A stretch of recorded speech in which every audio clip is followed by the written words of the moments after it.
Hey, SmoothTerrorist here. This is a response to David McMurdo and his video Nationalism and Activism Part 2. Response to the SmoothTerrorist and Inmendham.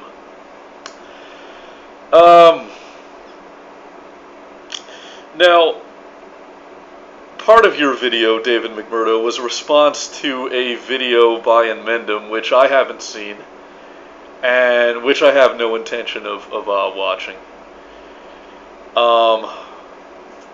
But let me just fill you in on a few things, because you seem confused by the fact that Gary and I don't have a warm relationship.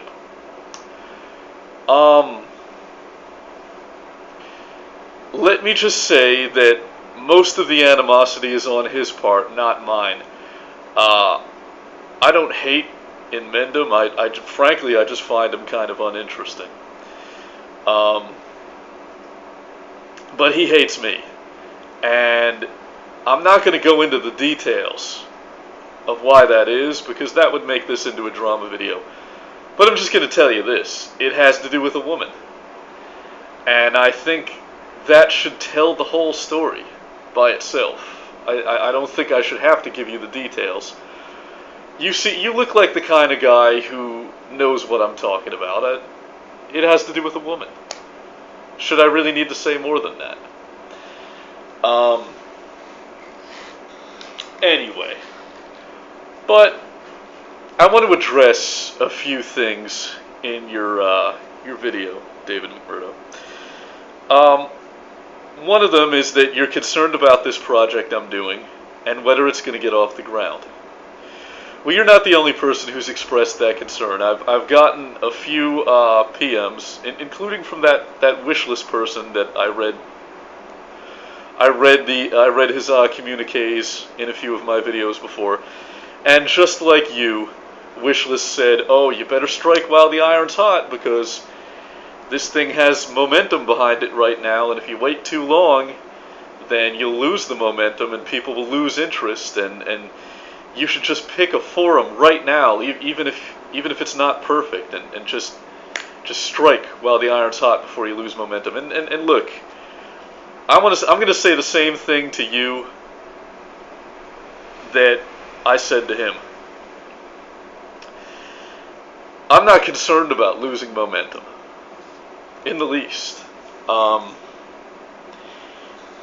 If anybody loses interest in participating in this project because it takes a few weeks, a few months, or hell, even a few years to get started, fuck them. They weren't dedicated enough to begin with, so I don't care. I don't care in the least.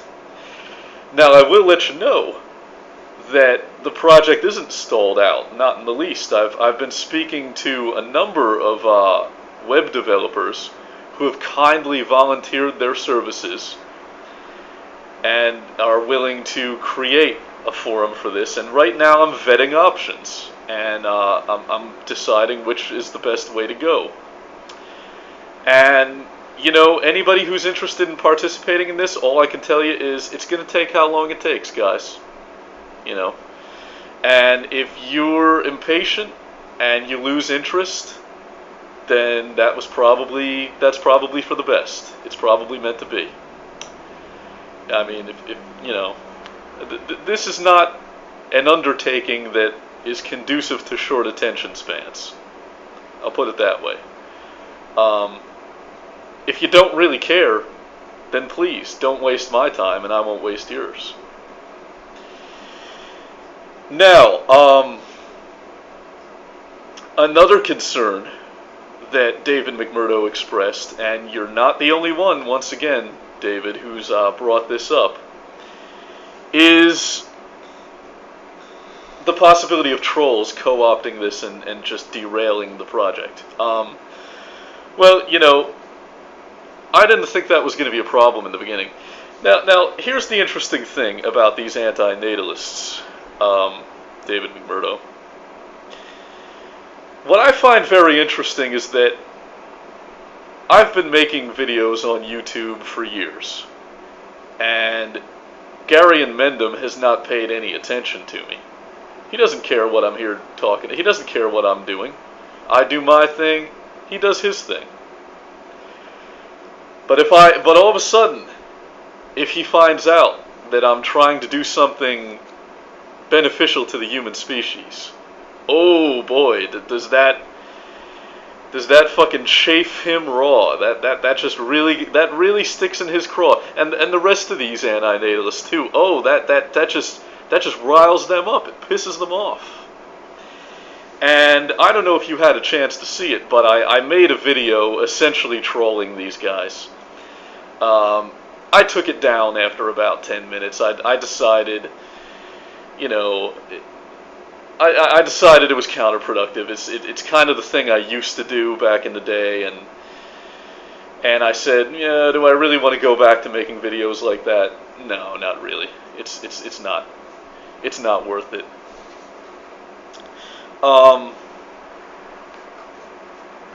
But I do think that there is a real danger of this project being derailed by trolls, and I might have to make it invitation only. I might have to hand pick the people who participate, and that has occurred to me.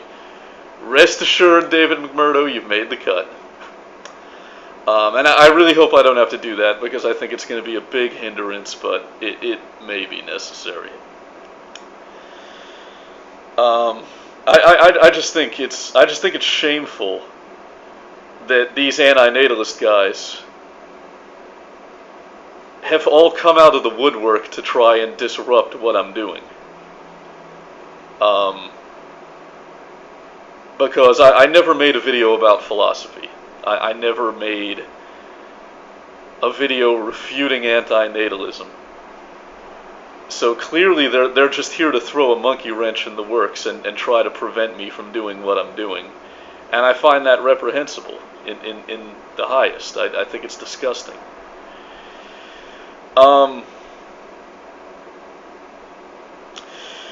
But David McMurdo, I want to make sure that these people don't drag you down to their level. I want to make sure that they don't cause you to lose hope and cause you to just languish in despair and ennui the way they do. And it's for that reason that I'm going to refute anti-natalism. And I don't need to record a 3-hour-long video full of heady academic citations in order to do it. I can do it really quick and really easy. Now, you said, David McMurdo, that Inmendham said to you that because you believe in God, you believe in something which cannot be substantiated. And therefore, your, I can't remember what words he used, your logic is suspect, or your rationale is suspect. Your judgment is suspect. Maybe that's what he said. You believe in something that cannot be substantiated, i.e. God, and therefore, your judgment is suspect. Well, David McMurdo, let me let you in on a little secret. Gary Inmendham and all of his anti-natalist followers, they all believe in something which can't be substantiated too. And that is the premise that life sucks. There's no way to prove that. There is no objective way to measure suffering. And this is something that there was a psychologist by the name of Viktor Frankl, very highly influential psychologist,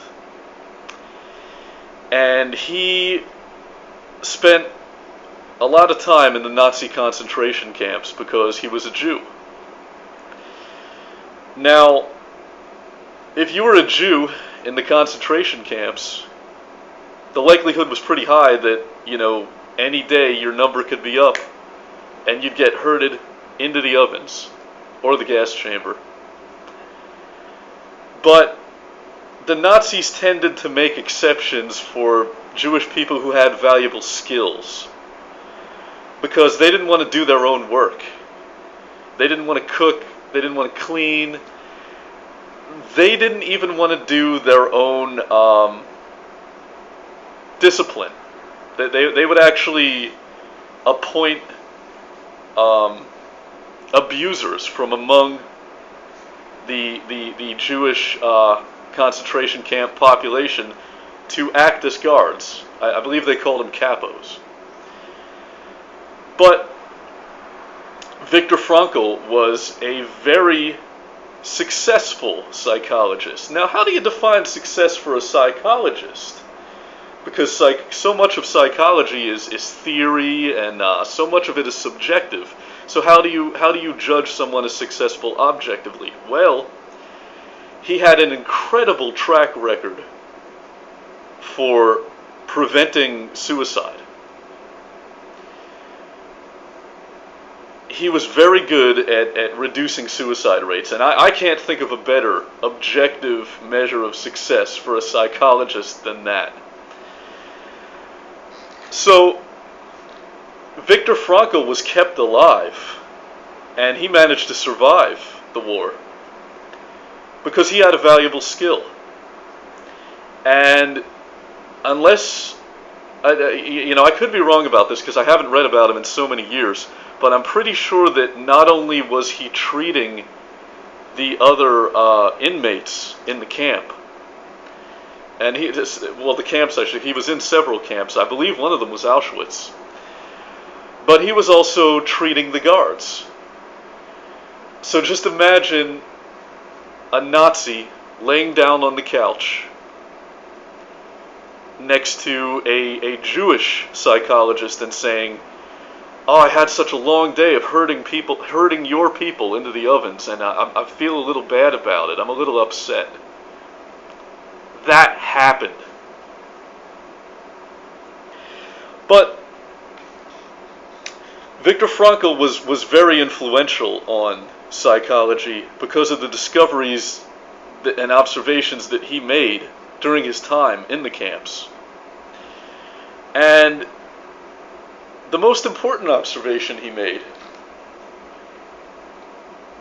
he noticed after a while that he could see people smiling from time to time. That even though the other people in the camps were just like him, living in horrible conditions, not getting enough food to eat, being abused routinely by the guards, sleeping on wooden racks full of hay that were infested with lice, and they would give you typhus and all kinds of disease. These people were living in horrible conditions, and yet from time to time they would laugh, they would joke, and he could spot them just going about their day, having a good old time. And what Viktor Frankl figured out is that environment is not a very accurate predictor of happiness. That is to say, you could find somebody living in a swanky penthouse suite in Manhattan, completely miserable, drinking himself into a stupor by the afternoon, just a miserable person, a depressed person. And by the same turn, if you look hard enough, you could find a crippled, impoverished refugee living in Tanzania who greets every day with a smile and has a chipper attitude. And these anti-natalists think that they've cottoned on to a secret knowledge that the rest of us don't possess. That they think that those of us who are not anti-natalists are afraid to face a harsh truth, which they bravely face. And I guess the existence of like Orthodox Calvinism doesn't dissuade them any, that it's possible for people to believe horrible things and yet still not be anti-natalists. But the truth is, they don't possess any secret knowledge. Their anti-natalism is just a way of telling the world that they're unhappy people. That's really all it comes down to. And I'd like to hold myself up as an example, okay? I typically don't talk too much about my personal life on YouTube. I'm kind of a private person. And a very public person. It's a bit of a contradiction. But I don't give too much autobiographical data. Well, let me tell you a few things about myself, David McMurdo.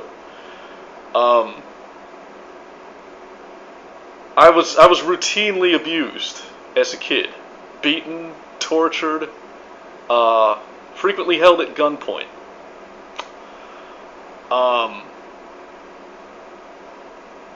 I've OD'd on drugs several times. I live in abject poverty. By American standards. I mean, here again, just by virtue of the fact that I live in this country, I'm a lot more privileged than some people in the world. But there are many people who would consider that my life is a living hell. And they would think that, just like the Jews in the concentration camps, I'm living in horrible conditions. They would think that. Yet, I greet every day with a smile, David McMurdo. I have friends. I have people who care about me. I have people who I care about. I have causes that give my life meaning. And at the end of the day, I'm a happy person.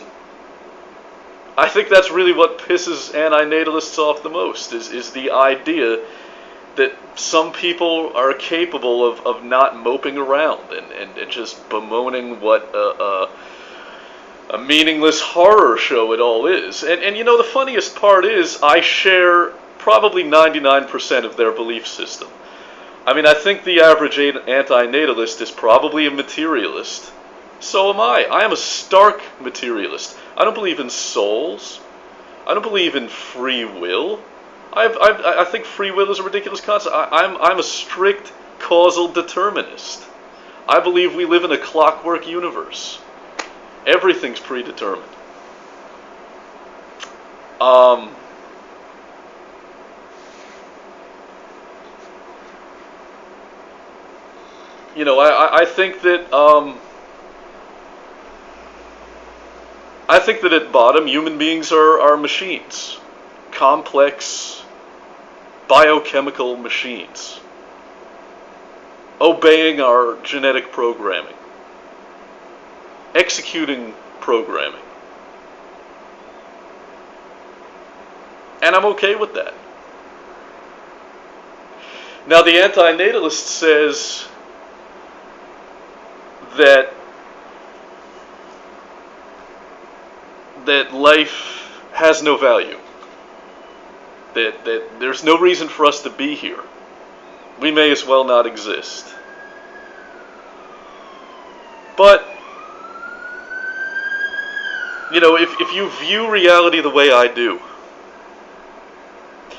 and I consider that the difference between organic and inorganic matter, between life and non-life, is really a little bit more arbitrary than most people think.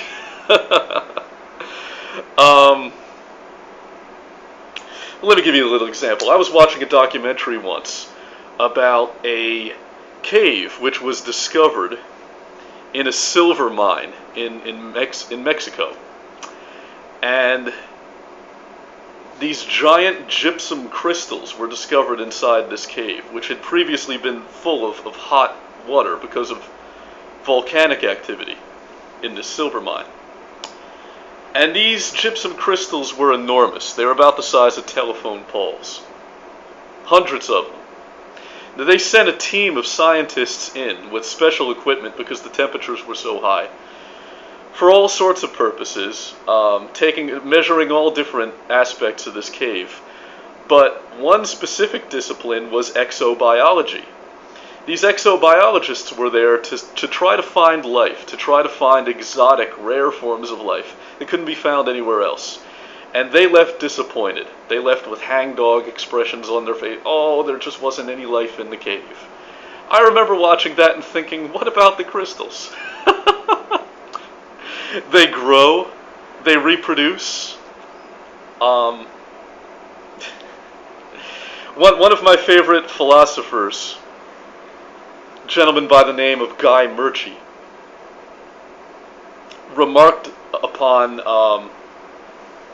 the idea that perhaps it isn't the search for extraterrestrial life, but the search for non-life, which might yield the most surprising new information.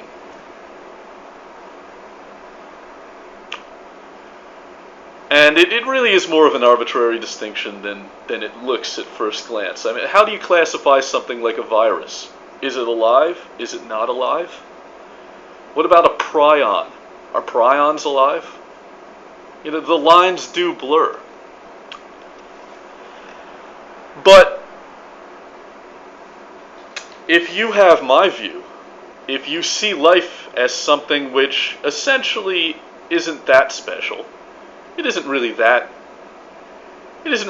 distinct from inorganic matter,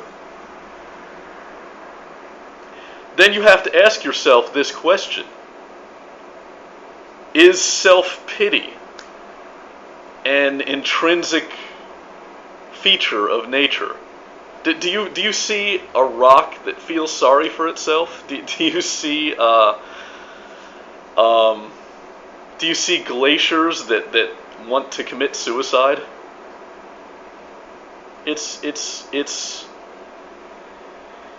you know, at the end of the day, we could argue this for days, but at the end of the day, what it really comes down to is anti-natalists are sissy boys who need to buck up.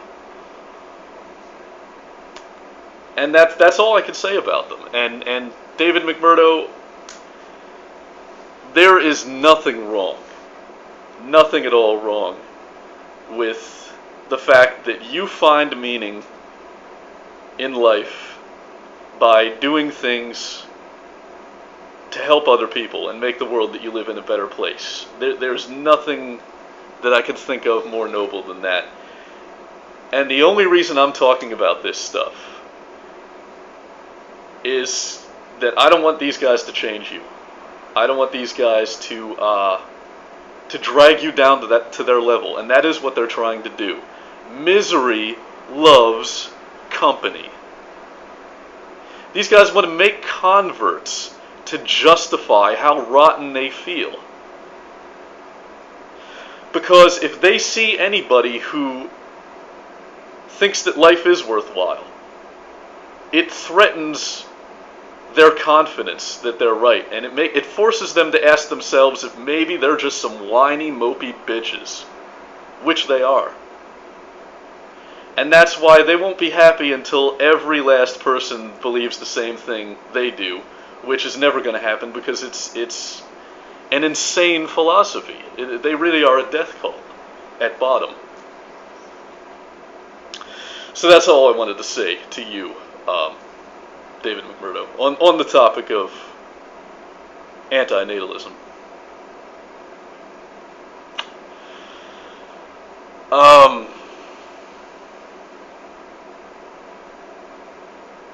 By the way, your new apartment looks great.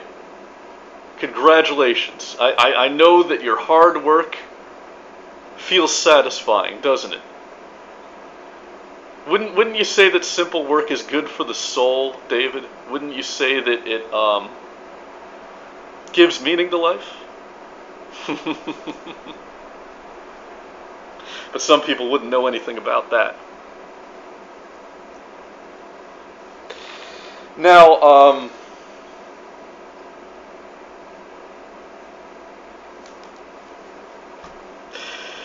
you know, there's another little autobiographical fact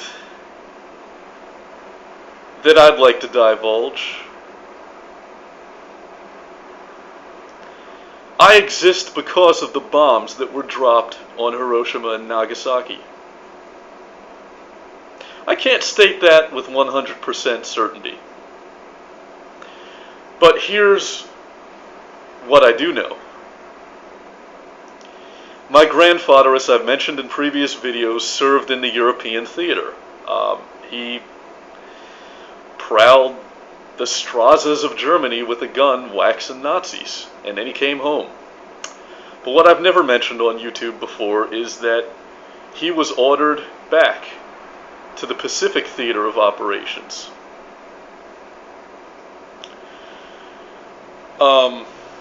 And I don't remember the specifics of his orders, but I do know that the fighting was still pretty hot. And when the bombs were used, those orders were rescinded. And he was allowed to stay in the United States and go to college. Now, had he been deployed to the Pacific Theater, would he have died? Maybe, and maybe not. He might have been just fine. But if he had died, there's one thing that's for certain. He wouldn't have been able to conceive my mother, and she wouldn't have been able to conceive me. So it's quite possible that the reason I exist is that thousands of Japanese lives were vaporized.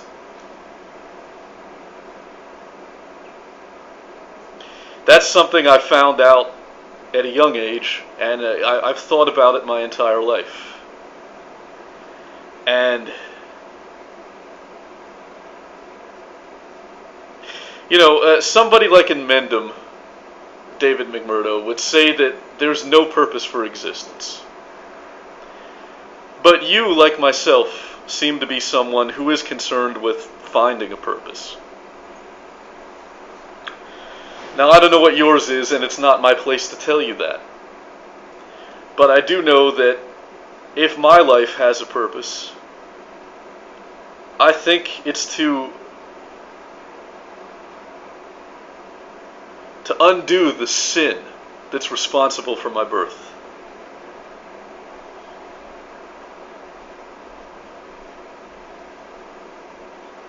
And I may die without succeeding, but I will die trying. I will die trying.